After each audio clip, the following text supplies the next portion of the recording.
Hello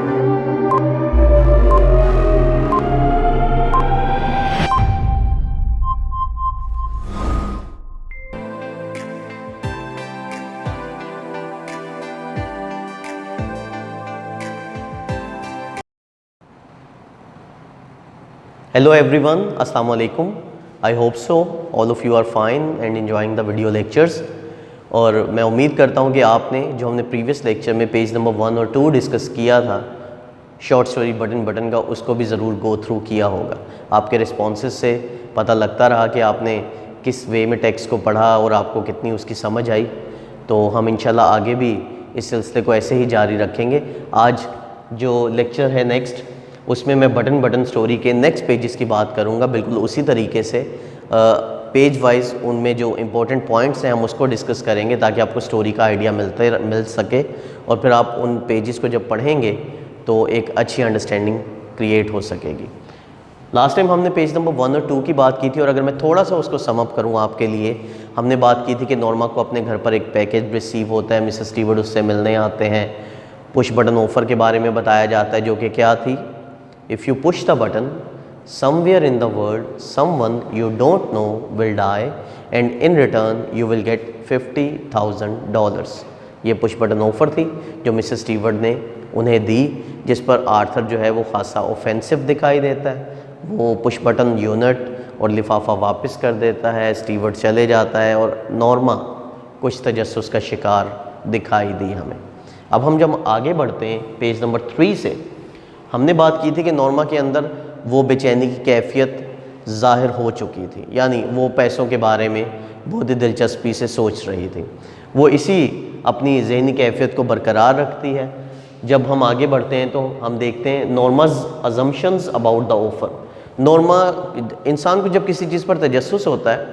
تو وہ اسی چیز کے بارے میں سوچتا رہتا ہے، غور و فکر کرتا ہے اور باقی لوگوں سے بھی اسی کا تذکرہ کرتا ہے. نورما آرتھر سے اس آفر کے بارے میں بات کرنے کی کوشش کرتی ہے، لیکن آرتھر اس میں کوئی خاص دلچسپی ظاہر نہیں کرتا، لیکن نورما چاہتی تھی کہ وہ اس پر بات کرے. لہٰذا وہ آرتھر کو اپنی اس بات چیت میں شامل رکھنے کے لیے جو اس کی ازمپشنز یا سپوزیشنز جو وہ سمجھتی تھی کہ وہ آفر ہے، یہ لازمی نہیں ہے کہ وہ حقیقت میں ایسا ہونا تھا یا نہیں، جو نورما کو لگتا تھا وہ آرتھر سے وہ باتیں کرتی ہے. وہ اسے کہتی ہے کہ may be some kind of psychological research, یعنی نورما کا یہ ماننا ہے کہ ہو سکتا ہے یہ جو پش بٹن آفر ہے وہ کسی طرح کی کوئی نفسیاتی تحقیق ہو، یہ لازمی نہیں ہے ایک حقیقی آفر ہے، یا پھر may be some eccentric millionaire is doing it, یا پھر کوئی پاگل امیر آدمی، لکھ پتی آدمی لوگوں کے ساتھ کھیل رہا ہے، مذاق کر رہا ہے. یعنی نورما کے مطابق یہ جو آفر ہے انہیں اس کو ایکسیپٹ کرنا چاہیے، یہ حقیقی نہیں ہے، ہو سکتا ہے اس میں کچھ بھی نہ ہو، کوئی بھی نہ مرے. تو وہ آرتھر کو اپنی طرف سے یہ ازمپشنز شیئر کرتی ہے. ان ازمپشنز کے رسپانس میں جو آرتھر اپنا ویو پوائنٹ شیئر کرتا ہے وہ کہتا ہے کہ اٹس امورل. یہ بڑا سٹرونگ رسپانس تھا آرتھر کا، یعنی وہ ایک ہی دفعہ میں اس آفر کے بارے میں اپنا ایک ایسا رسپانس دے دیتا ہے جس کے بعد اس کی طرف سے کوئی بحث باقی نہیں رہتی. وہ کہتا ہے کہ اس کے نزدیک یہ ایک غیر اخلاقی چیز ہے، یہ پش بٹن آفر ہو گئی، کسی کا مرنا ہو گیا، یا جو سب کچھ بھی ہے یہ ایک غیر اخلاقی سی اپروچ اسے لگی ہے، لہٰذا وہ اس میں کوئی دلچسپی نہیں رکھتا اور نہ ہی اس کے بارے میں جاننا چاہتا ہے. اس کا اتنا کہہ دینا اس کے لیے تو بہت کافی تھا، لیکن نورما یہیں پر مطمئن نہیں ہوتی. نورما اس کے بعد بھی انہی پیسوں کے بارے میں سوچتی ہے، یعنی اسے نیند میں جاگتے ہوئے ان پیسوں کو ہی وہ ویژولائز کرنے لگتی ہے. جب وہ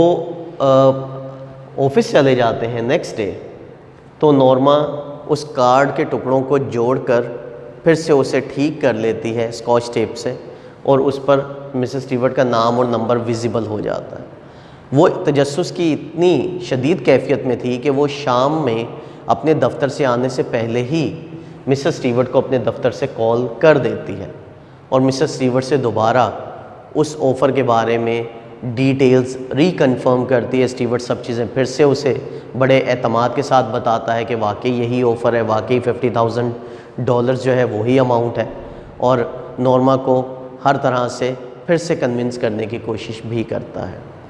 نورما اس سے بات کرنے کے بعد تھوڑا سا غصے کا اظہار کرتی ہے اور فون بند کر دیتی ہے،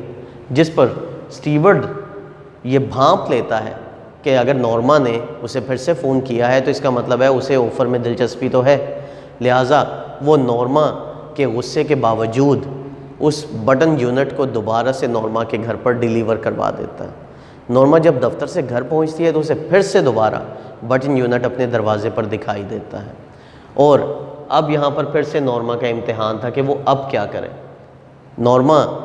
نہ چاہتے ہوئے بھی یا اپنی اس کشمکش والی کیفیت میں اس بٹن یونٹ کو اٹھا کر گھر کے اندر لے جاتی ہے اور ایک طرف رکھ دیتی ہے تاکہ آرتھر اسے نہ دیکھ سکے۔ اب اس کے بعد وہ مکمل طور پر اس بٹن یونٹ کے آپ کہہ دیں کہ ذہنی ایک اثر میں موجود رہتی ہے، ایک اسٹیٹ آف ڈائلما یا کنفلکٹ کا شکار ہو جاتی ہے۔ وہ مستقل طور پر اس آفر کو ہی سوچ رہی ہے اور اس کے سامنے یہی ایک کیفیت ہے کہ انہیں اسے کرنا ہے، اور وہ ایسا کرنے کے لیے پھر آرتھر کو پھر سے کنونس کرنے کی اٹیمپٹ کرتی ہے۔ جب وہ رات کا کھانا کھانے لگتے ہیں تو نورما پھر سے اسی بٹن یونٹ آفر کے بارے میں آرتھر سے گفتگو شروع کرتی ہے، اور یہاں وہ کچھ آرگومنٹیٹیو وے اڈاپٹ کرتی ہے، مطلب کچھ ایسے دلائل دینے کی کوشش کرتی ہے جس سے آرتھر کو عقلاً یہ لگے کہ نورما درست کہہ رہی ہے۔ وہ اپنے آرگیومنٹس میں اس سے کچھ ایسی باتیں بھی کرتی ہے کہ جیسے some old Chinese peasant 1000 miles away، کہ ہو سکتا ہے کوئی بوڑھا چینی کسان ہو جو ہزاروں میل دور رہتا ہو، یا پھر کونگو کا کوئی انتہائی بیمار باشندہ بھی ہو سکتا ہے۔ یعنی وہ اسے یہ سمجھانے کی کوشش کرتی ہے کہ اگر پش بٹن آفر اویل کرنے سے کوئی انتہائی بوڑھا آدمی کسان یا کوئی انتہائی بیمار شخص مر بھی جاتا ہے تو کیا فرق پڑتا ہے۔ اور اس کے جواب میں آرتھر جو ایک کمپیٹیٹیو آرگیومنٹ دیتا ہے وہ آپ دیکھیں گے تو آپ کو لگے گا کہ واقعی بڑا سینسیبل تھا۔ وہ اسے یہ کہتا ہے کہ جن لوگوں کا وہ ذکر کر رہی ہے ان کی بجائے پینی سیلوینیا میں رہنے والے ایک چھوٹے سے بچے کے بارے میں کیا خیال ہے،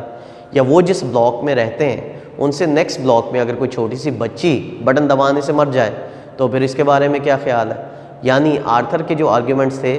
وہ آپ کہہ سکتے ہیں کہ بڑے ہی پولائٹ اور مرسیفل لیول کے تھے، وہ سب کے لیے رحم دلی رکھتا تھا، اور نورما جو تھی آن دا ادر ہینڈ یہ سمجھتی ہے کہ اگر کسی کا نقصان ہو بھی جاتا ہے اور اس نقصان سے ان کی ذات کو فرق نہیں پڑتا تو پھر وہ نقصان نہیں ہے، انہیں اپنے فائدے کا سوچنا چاہیے۔ یہاں پر نورما کی یہ سیلفشنس کافی کھل کر سامنے دکھائی دیتی ہے، اور ساتھ ہی وہ آرتھر سے تھوڑا سا تذکرہ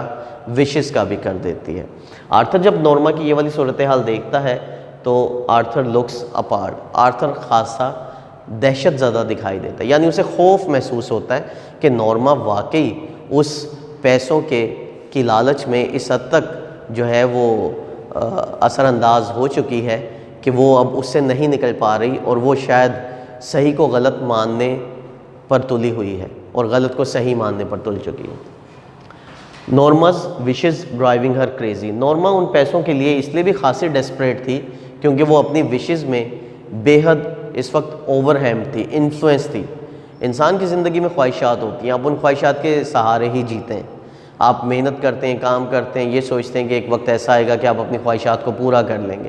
لیکن ہر دفعہ وقت گزرتا رہتا ہے اور آپ کی خواہشات قائم رہتی ہیں، تو ایک وقت پھر ایسا آتا ہے کہ وہ خواہشات ہی آپ کو ڈیسپریٹ کر دیتی ہیں۔ تقریباً یہی صورتحال اس وقت ہم نورما کے ساتھ بھی دیکھتے ہیں کہ وہ بھی اپنی خواہشات میں خاصی ڈیسپریٹ دیکھتے ہیں، اور پھر ہمیں یہ بھی دکھائی دیتا ہے کہ نورما جو ہے وہ اپنی وشز کے لیے ایکسٹریملی جو ہے وہ انٹرسٹڈ ہے، جبکہ آرتھر جو ہے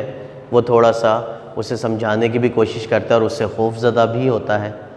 تو ہم پیج نمبر 3-4 میں انہی سب چیزوں کو آج کور اپ کر چکے ہیں۔ آئی ہوپ کہ آپ نیکسٹ لیکچر تک اس ٹیکسٹ بک سے پیج 3 اور 4 کو گو تھرو کر لیں گے اور ان پوائنٹس کو سمجھ جائیں گے۔ So see you next time, thank you very much.